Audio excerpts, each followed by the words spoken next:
Assalamualaikum teman-teman.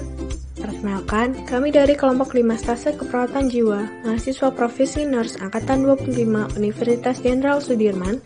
Kami akan memberitahukan kepada teman-teman semua bagaimana sih untuk menghadapi new normal di tempat kerja. Mari kita simak berikut ini. Virus Corona atau COVID-19 merupakan fokus dunia saat ini.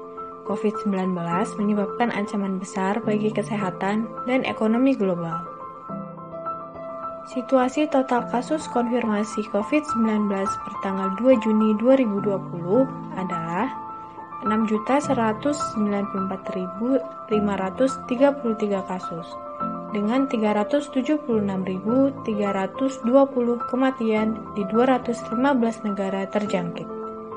Indonesia adalah salah satu bagian negara yang terdampak adanya pandemi corona ini. Data yang terupdate setiap harinya, ratusan penderita positif terjangkit corona, sehingga memperlihatkan grafik yang terus meningkat. Kondisi ini tentu menjadi keprihatinan dan kewaspadaan kita bersama. Adanya pandemi corona ini tentu memberikan dampak yang tidak sederhana di seluruh segi kehidupan, baik segi kesehatan maupun ekonomi secara global. Salah satu dampak yang paling berpengaruh adalah pada sektor perekonomian, di mana terjadi penutupan beberapa toko, mal, perusahaan, bahkan PHK massal yang membuat penurunan daya ekonomi baik negara maupun masyarakat. Tetapi, untuk pencegahan secara farmakologis yakni vaksin, belum ada hingga saat ini. Seluruh negara berlomba-lomba berusaha menciptakan vaksin yang dapat menangkal virus ini, namun membutuhkan waktu yang tidak singkat. Peningkatan daya tahan tubuh dan perubahan gaya hidup yang paling ampuh saat ini berupa PHBS, yaitu cuci tangan, penggunaan masker, dan jaga jarak.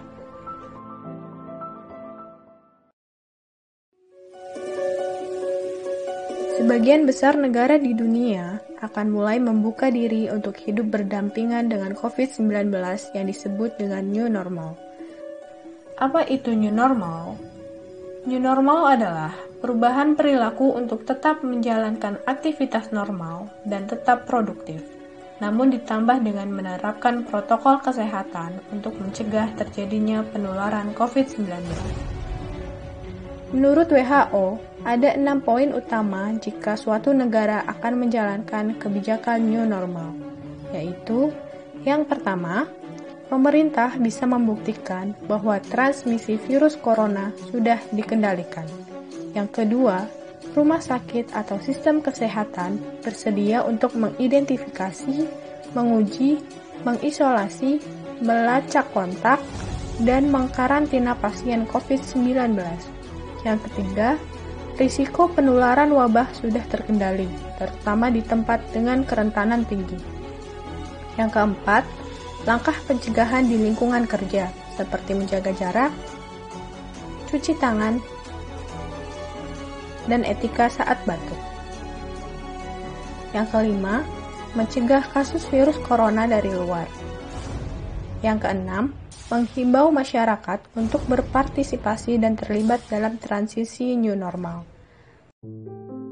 Nah, sekarang perlu diketahui teman-teman, apa saja yang harus kita lakukan untuk menghadapi new normal di tempat kerja? Yang pertama, menjaga kebersihan tangan. Cuci tangan Anda dengan tepat. Fasilitasi tempat cuci tangan dengan air atau dengan hand sanitizer. Yang kedua, menjaga kebersihan pernafasan. Gunakan masker.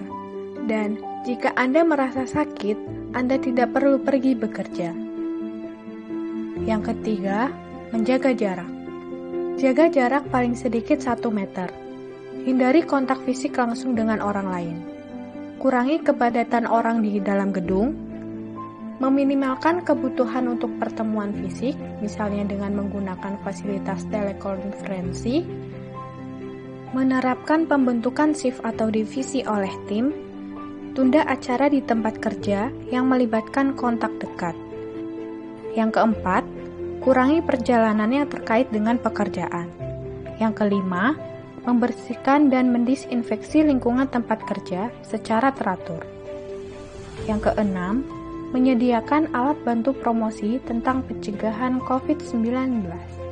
Dan yang ketujuh, jika ada pekerja yang merasa tidak enak badan dan memiliki gejala, maka tetap di rumah, isolasi, dan hubungi profesional kesehatan.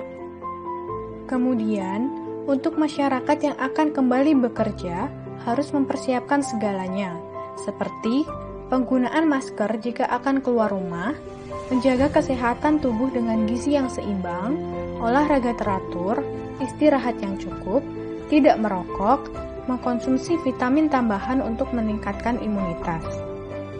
Lalu, fasilitasi lingkungan rumah dan tempat kerja yang aman dan sehat dengan menjaga kebersihan dan kualitas udara. Kemudian, melakukan rekayasa engineering pencegahan penularan seperti pemasangan pembatas. Dan, 1 hari sebelum masuk bekerja dilakukan self-assessment risiko COVID-19 pada seluruh pekerja.